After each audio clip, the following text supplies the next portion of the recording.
Okay, so let's draw two Bohr Rutherford atoms, a lithium atom and a phosphorus atom. I have the information for lithium. It's atomic number 3, so it has 3 protons. It has a mass of 6.94. We round that to 7. That gives us 4 neutrons. You can see that in the green nucleus.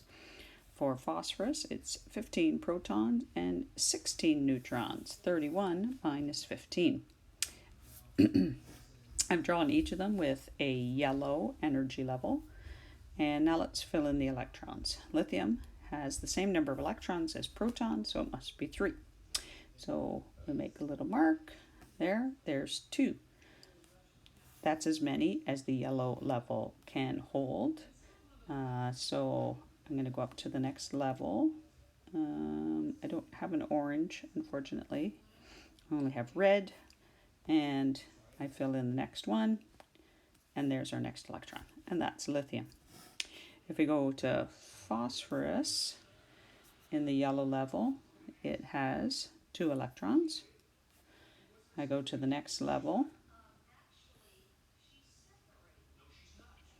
and I fill in my electrons. And remember, I have to fill them one at a time at the 12 o'clock, the 3 o'clock, the 6 o'clock, the 9 o'clock. That gives me 6 electrons, so I'm not done yet. This one can get a partner, that one can get a partner, that one can get a partner, and that one can get a partner.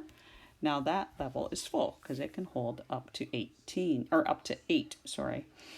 I'm going to have to change up my color scheme here from what you guys use, but here's the next energy level.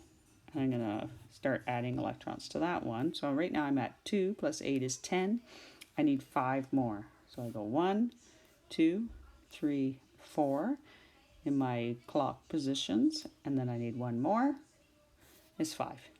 That is a drawing of phosphorus.